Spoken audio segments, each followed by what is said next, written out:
Seorang kakek 100 tahun ingin mengubur diri hidup-hidup, tapi tanpa sengaja ia menemukan emas berbentuk kepala anjing. Ia menyingkirkan tanah di sekitarnya. Cahaya emas memancar ke wajahnya. Tak disangka, di jalan menuju kematian, ia malah menemukan gunung emas. Kakek itu menutup mulut, menahan suara. Emas itu cukup menjamin sisa hidupnya. Namun, ia tidak tahu ini juga awal bencana baginya. Setelah menggali emas, keesokan harinya ia pergi ke kota untuk menukarkannya dengan uang. Di perjalanan, ia bertemu sekelompok tentara yang kalah perang di Perang Dunia II.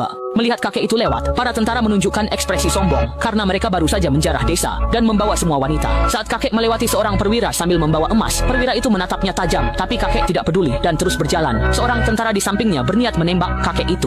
Melihat itu, perwira segera mencegahnya. Menurutnya, kakek itu pada akhirnya juga akan mati, jadi tak perlu membuang peluru untuk orang yang dianggap mati. Saat itu, kakek belum berjalan satu li pun, sudah dicegat tentara di belakang. Saat tentara memeriksa kuda dan menemukan emas, mereka memanggil tentara lain. Mereka mengusir kakek ke samping, sementara beberapa tentara mulai membagi emas.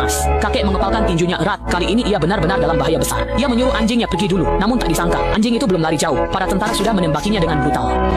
Tindakan itu membuat kakek sangat marah. Para tentara menertawakan dan mengejeknya, tapi tiba-tiba kakek itu menyerang. Kepala salah satu tentara ditembus, lalu ia menusuk tentara lain yang mencoba melawan. Mendengar keributan, tentara lain menembaki kakek itu. Tapi pelurunya justru mengenai rekan-rekannya sendiri. Kakek menendang seorang tentara hingga jatuh, lalu memukulnya dengan helm sampai tak bergerak. Sang perwira memerintahkan tank mundur setelah mendengar tembakan, namun terkejut melihat mayat-mayat tentara berserakan, menyadari kakek itu bukan orang sembarangan. Sambil memegang emas dari tentara sekarat, sang perwira sadar kakek itu pasti membawa lebih banyak emas, kesempatan langka untuk kaya yang tak ingin ia lewatkan. Ia mengejar kakek itu dengan tank dan menembakkan meriam. Kakek itu memacu kudanya sekuat tenaga. 2 peluru meriam ditembakkan, tapi kakek itu tak terluka. Senapan mesin berat menembaki membabi buta, namun kakek itu tetap melaju cepat di tengah hujan peluru, seolah kebal. Ratusan peluru ditembakkan, tapi tak satu pun mengenainya. Sementara itu, sang perwira mengamati arah kepergian kakek itu dengan teropong, tanpa terburu-buru mengejar.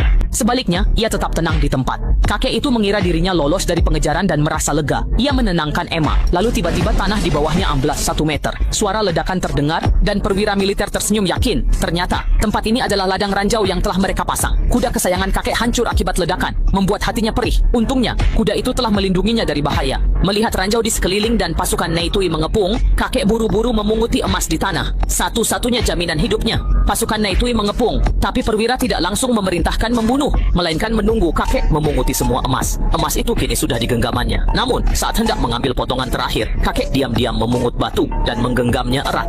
Setelah itu ia berdiri dan menatap lawannya tajam, seolah sudah punya rencana menghadapi mereka. Saat perwira memerintahkan menembak, si kakek tiba-tiba melempar batu di tangannya. Ranjau langsung meledak, memicu reaksi berantai. Asap tebal menutupi pandangan, dan perwira memerintahkan prajurit menembak membabi buta ke arah asap. Peluru menghujani perisai si kakek seperti hujan deras, tapi berkat perisai, si kakek tidak terluka. Mereka menembak total 99